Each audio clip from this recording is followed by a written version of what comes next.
পিতার বয়স পুত্রের বয়সের 9 গুণ এবং মাতার বয়স পুত্রের বয়সের 8 গুণ। পিতা ও মাতার বয়সের যোগফল 51 হলে পুত্রের বয়স কত? তাহলে আমরা দিলাম এটা হচ্ছে ফাদার, এটা সন, আর এটা হচ্ছে কি মাদার। তাহলে আমি দিলাম পুত্রের বয়স দিলাম এক্স, তাহলে পুত্র কত বছর কত গুণ বড়? বাবা পুত্রের থেকে 9 গুণ, তাহলে এটা হচ্ছে 9x, আর মা হচ্ছে কত 8x। তাহলে হচ্ছে 9x plus 8x, 8 equal to কত হচ্ছে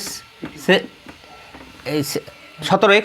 তাহলে প্রশ্ন অনুসারে 17x ইকুয়াল টু কত হচ্ছে আমাদের 51, বা x ইকুয়াল টু কত হচ্ছে 51/17।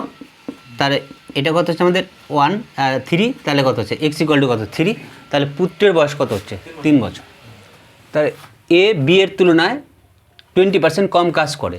যদি এ কোনো কাজ 7.5 ঘন্টায় শেষ করে তাহলে বি ওই কাজটি কত ঘন্টা শেষ করবে?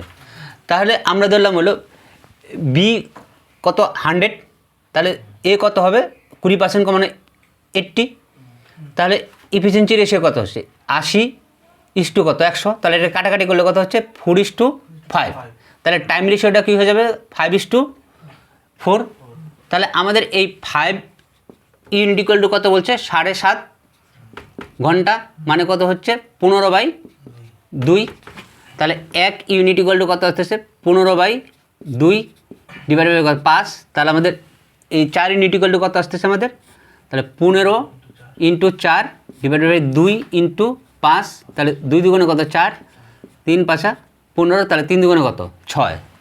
তাহলে বির কয় ঘন্টা লাগবে 6 ঘন্টা লাগবে। বা আমরা এটাকে এইভাবে করতে পারি, তাহলে এর সাথে কত গুণ করলে 3 যদি 2 গুণ করি তাহলে কত হচ্ছে 15 কত হচ্ছে 2।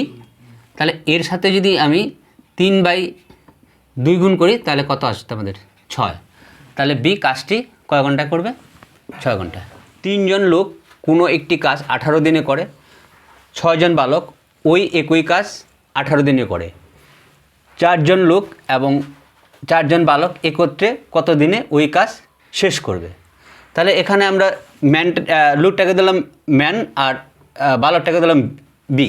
তাহলে 3 জন ম্যান 3 × m ইন্টু কত দিনে করে 18 দিনে করে ইকুয়াল টু 6 জন বালক 6b × 18। তাহলে এই 18 কাটলাম, তাহলে m/b ইকুয়াল টু কত হচ্ছে 6/3। তাহলে এটাকে কাটাকাটি করলে কত হচ্ছে 2:1। তাহলে m/b ইকুয়াল টু কত হচ্ছে 2/3। তাহলে ম্যানের ইফিসিয়েন্সি হচ্ছে 2 আর বালকের ইফিসিয়েন্সি কত 1।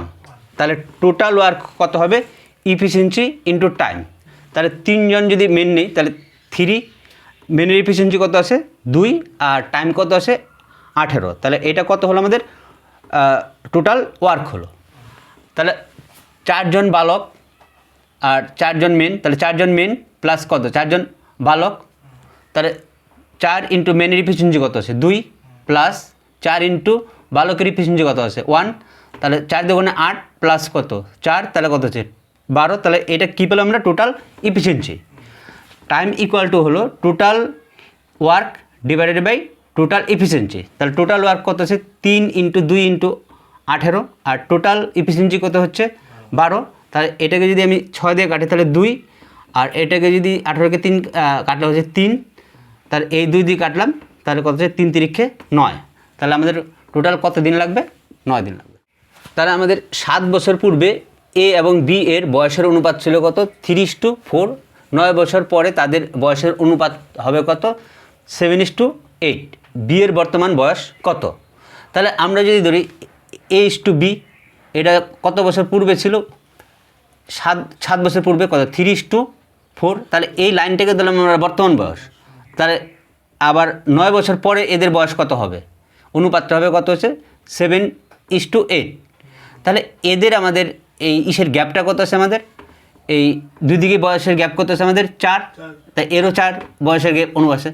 এখন আমাদের এই 4 ইউনিট ইকুয়াল টু কত আছে, যেহেতু 7 বছর পূর্বে আর 9 বছর পরে, তাহলে এখানে এই 9 + 7 তাহলে কত হচ্ছে আমাদের 16। তাহলে 1 ইউনিট ইকুয়াল টু কত হবে 16/4। আমাদের বি এর বয়স বের করতে বলছে, তাহলে 4 ইউনিট ইকুয়াল টু কত হবে, তাহলে 16 × 4 ডিভাইডেড বাই কত 4, তাহলে কত হচ্ছে 16 বছর। তাহলে এই 16 বছরটা বের হচ্ছে আমাদের হলো এই 7 বছর আগের বয়স।